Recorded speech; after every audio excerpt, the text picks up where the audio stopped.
नमस्कार दोस्तों, national updates की एक और वीडियो में आपका स्वागत है। चलिए देखते हैं आज के महत्वपूर्ण अपडेट्स।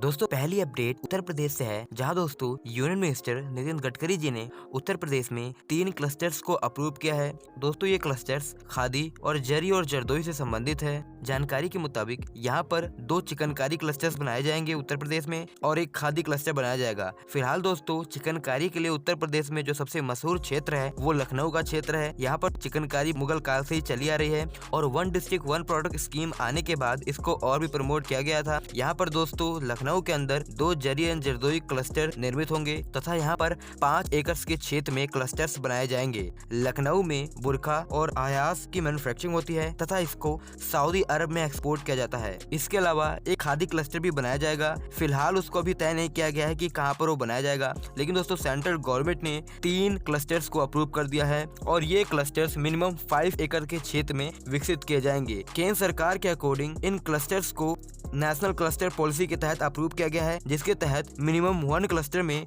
15 करोड़ की इन्वेस्टमेंट होगी, जिसमें 60% इन्वेस्टमेंट सेंट्रल गवर्नमेंट करेगा तथा 40% इन्वेस्टमेंट स्टेट गवर्नमेंट करेगा। इस प्रकार यहाँ पर ये क्लस्टर स्टैब्लिश किए जाएंगे। दोस्तों, केंद्रीय मंत्री नितिन गडकरी जी का कहना है इन क्लस्टर के स्टैब्लिशमेंट से उत्तर प्रदेश से खादी से संबंधित जो प्रोडक्ट है, जरी जरदोई है, इन सब का एक्सपोर्ट भी बढ़ेगा। दोस्तों, नेक्स्ट अपडेट प्रयागराज उत्तर प्रदेश से है, जहाँ दोस्तों प्रयागराज में इलेक्ट्रिक बस के संचालन के लिए स्मार्ट बस शेल्टर बनाने का कार्य शुरू हो गया है। पहले फेज के तहत यहाँ पर करीब 113 बस शेल्टर्स बनाए जाएंगे और इनको प्रयागराज डेवलपमेंट अथॉरिटी द्वारा बनवाया जाएगा। फिलहाल अभी 9 स्थानों पर कंस्ट्रक्शन स्टार्ट हो गया है। आपको जानकारी के लिए बता दूं कि 40 स्थान अभी आइडेंटिफाई करने बाकी है जहाँ पर शेल्टर्स का निर्माण होना है।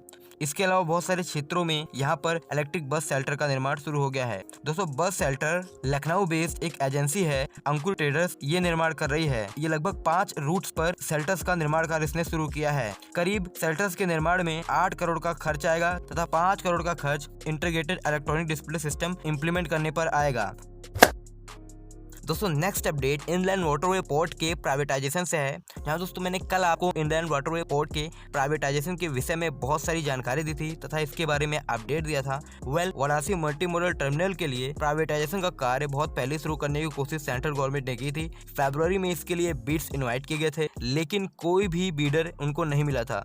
लेकिन जब दोबारा बिड्स इनवाइट किए गए, केवल उनको एक ही बीडर मिला और वो था अडानी पोर्ट्स। दोस्तों, अडानी पोर्ट्स ने बिड सबमिट की है वाराणसी मल्टी मॉडल टर्मिनल के लिए और जल्द ही इसको इनलैंड वाटरवे अथॉरिटी इसको लेटर ऑफ अवार्ड भेज सकती है। दोस्तों, वाराणसी मल्टी मॉडल टर्मिनल को यूटी मॉडल के तहत अडानी पोर्ट्स को ट्रांसफर किया जाएगा, जिसके तहत करीब 10 सालों के लिए यहाँ पर जो डेवलपमेंट होगा, ऑपरेशन होगा, जो भी कार्य यहाँ पर होगा, उन सब का जिम्मा अडानी पोर्ट्स का होगा तथा 10 साल के बाद ये सेंट्रल गवर्नमेंट को हैंड ओवर कर देगी। दोस्तों, एक्चुअली में अभी वाराणसी मल्टी मॉडल टर्मिनल में बहुत सारे डेवलपमेंट करने हैं। जो अभी आप डेवलपमेंट इस पे देखते हैं वो तो अभी इनिशियल वर्क ही है। सेंट्रल गवर्नमेंट ने कुछ इस प्रकार प्लान किया है कि इसको इस प्रकार डेवलप किया जाएगा कि ये नॉर्थ इंडिया के अंदर एक मल्टी मॉडल गेटवे बनेगा। यहाँ पर भारी मात्रा में लॉजिस्टिक्स का आवागमन होगा। इसके लिए यहाँ पर अभी रेलवे कनेक्टिविटी और हाईवे से कनेक्टिविटी प्रपोज्ड है। सबसे पहले गवर्नमेंट का जो प्रायोरिटी है कि इसको रेलवे से कनेक्ट किया जाए।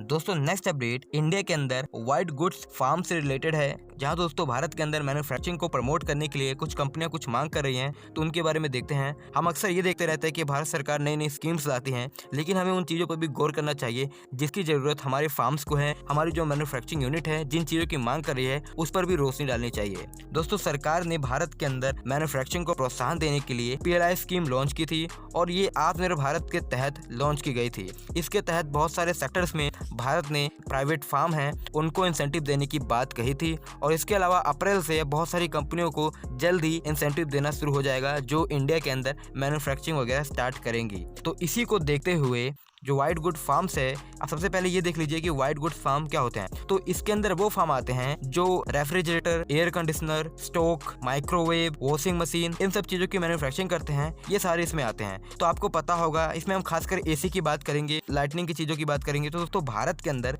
समर आ चुका है और इस तहत भारत में आपको पता है कि AC की रिक्वायरमेंट बहुत ज्यादा बढ़ जाती है। इन फार्म्स का मानना है कि भारत के अंदर जो AC की मैन्युफैक्चरिंग होती है उसमें जो कंप्रेसर होता है ये चीन से इम्पोर्ट किया जाता है और ये जो कंपनी है, जिनमें बहुत सारी कंपनियां हैं जिन्होंने कहा है कि ये भारत के अंदर लोकल मैन्युफैक्चरिंग करेंगे। इसमें LG है, वोल्टास है, ब्लू स्टार है। इन्होंने कहा था कि हम भारत के अंदर कंप्रेसर वगैरह सबकी 100% लोकल मैन्युफैक्चरिंग करेंगे। लेकिन दोस्तों इनको एक बहुत ही बड़ी समस्या आ रही है। इनका कहना है कि हम जब यहाँ पर जमीन खरीदते हैं, जो हमें PLI इंसेंटिव मिलता है, उसका जो 70% पैसा है वो तो सिर्फ जमीन खरीदने में ही खर्च हो जाता है। तो हम नई चीजों को स्टेब्लिश नहीं कर पा रहे हैं। यानी इसको अगर साफ मतलब में देखें तो ये कंपनियां यहाँ पर एक्सपेंशन चाहती हैं, यहाँ पर वो 100% लोकलाइजेशन चाहती हैं। लेकिन यहाँ पर दोस्तों जो उनको सेंटर से सपोर्ट मिल रहा है उसका 70% तो जमीन खरीदने में चला जाता है, जो ये मैन्युफैक्चरिंग फैसिलिटी स्टेब्लिश करते हैं उसमें। लेकिन दोस्तों जो उनको इक्विपमेंट वगैरह चाहिए ताकि वो मैन्युफैक्चर कर सके, उसके लिए जो पैसे चाहिए वो नहीं मिल पाते। तो इनका कहना है कि गवर्नमेंट हमें भूमि खरीदने के लिए सब्सिडी दे,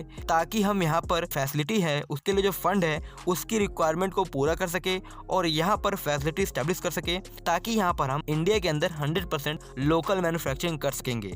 दोस्तों नेक्स्ट अपडेट इंडियन रेलवे से आ रही है, जहां दोस्तों इंडियन रेलवेज ने कहा है कि फाइनेंशियल ईयर 2020-21 में पहली बार सबसे ज्यादा इलेक्ट्रिफिकेशन हुआ है भारतीय रेलवे के अंदर। करीब दोस्तों पिछले फाइनेंशियल ईयर में 2020-21 में 6013 किलोमीटर रूट का इलेक्ट्रिफिकेशन हुआ है, जो कि 2018-19 के मुकाबले ज्यादा है। 2018-19 में करीब 5276 किलोमीटर रूट इलेक्ट्रिफिकेशन हुआ था इंडियन रेलवेज के अकॉर्डिंग। वेल दोस्तों इंडियन रेलवेज का कहना है कि करीब अभी भारत के अंदर रेलवे का इलेक्ट्रिफिकेशन 71% पूरा हो गया है और इंडियन रेलवे ने ये टारगेट बनाया है कि 2023 के दिसंबर तक भारत के अंदर 100% इलेक्ट्रिफिकेशन हो जाएगा। दोस्तों नेक्स्ट अपडेट हीरो इलेक्ट्रिकल से है, जहां दोस्तों मैंने आपको बताया था कि भारत के अंदर इलेक्ट्रिक व्हीकल्स के इम्प्लीमेंटेशन में जो सबसे ज्यादा बड़ी समस्या है वो है यहाँ पर चार्जिंग की समस्या। तो इसके लिए गवर्नमेंट इस बार चार्जिंग स्टेशंस के डेवलपमेंट पर बहुत ज्यादा फोकस कर रही है। प्राइवेट फार्म्स भी अपनी दिलचस्पी दिखा रहे हैं। लेकिन दोस्तों इसके अलावा एक और बड़ी समस्या है, वो ये है कि जो इलेक्ट्रिक व्हीकल है इनके मेंटेनेंस में सबसे ज्यादा प्रॉब्लम आती है कस्टमर्स को। जब भी इनकी मेंटेनेंस की बात आती है तो उनको रोड साइड जो मैकेनिक्स होते हैं वो मिल नहीं पाते हैं, इनको सर्विस सेंटर पर जाना पड़ता है और हर जगह सर्विस सेंटर भी उपलब्ध नहीं होता है। तो इलेक्ट्रिक व्हीकल जो है इसी कारण यहाँ पर सक्सेसफुल नहीं हो पा रही है। ये एक और बड़ी समस्या बन रही है। तो बहुत सारी जो प्राइवेट कंपनियां हैं वो भी इन समस्याओं को देख रही हैं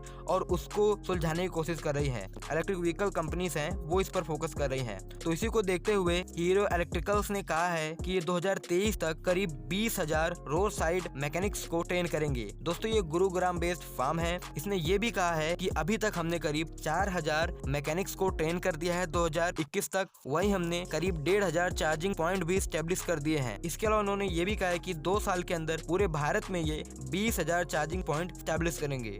दोस्तों नेक्स्ट अपडेट NHAI से है, जहां दोस्तों केंद्रीय परिवहन एवं राजमार्ग मंत्री नितिन गडकरी जी ने भारत के कई राज्यों में रोड एंड डेवलपमेंट प्रोजेक्ट कल अप्रूव किए हैं। इसमें रिहेबिलिटेशन, हाईवे की चौड़ाई, ये सारे काम शामिल हैं। परियोजना के अंदर जो शामिल राज्य हैं उनमें नॉर्थ ईस्ट इंडिया के कुछ राज्य हैं, तमिलनाडु है, आंध्र प्रदेश है, पंजाब है, बिहार है। तो चलिए दोस्तों इन प्रोजेक्ट को देख लेते हैं। तो बिहार में नेशनल हाईवे जो की भागलपुर कहालगांव मिर्जा चौकी तक करीब 566.15 करोड़ की राशि से हाईवे के चौड़ाई के काम को अप्रूव किया गया है। वहीं मुंगेर होते हुए सुल्तानगंज से भागलपुर मिर्जा चौकी तक जो हाईवे है इसको करीब 477.5 करोड़ की लागत से इसके rehabilitation as well as vending के काम को अप्रूव किया गया है। वहीं बात करें पंजाब की, पंजाब में Amritsar Bathinda 6 lane greenfield highway इसको अप्रूव किया गया है। वहीं 6 लेन जलंधर बाईपास जो कि कहिवान से कांगसाबू तक है इसको भी अप्रूव किया गया है। वहीं बात करें आंध्र प्रदेश और तमिलनाडु की, तो करीब 1102.63 करोड़ की राशि से ताताचूर हाईवे को अप्रूव किया गया है। वहीं बात करें नॉर्थ ईस्ट इंडिया की, तो नॉर्थ ईस्ट इंडिया में मणिपुर के अंदर तामेंगलोंग से माहूर तक नेशनल हाईवे 37 पर 2 लेनिंग के काम को अप्रूव किया गया है। वहीं बात करें मिजोरम की, तो मिजोरम में दुल्टे से कवालाकुल जो कि एक इंटरनेशनल कॉरिडोर है इसके 2 लेनिंग के कार्य को अप्रूव किया गया है और करीब 374.39 करोड़ की ये परियोजना है जिसको अप्रूव किया गया है। तो गाइस आज के इस वीडियो में इतना। अगर आपको वीडियो पसंद आए तो वीडियो को लाइक करें, चैनल को सब्सक्राइब करें। धन्यवाद आपका ये वीडियो देखने के लिए।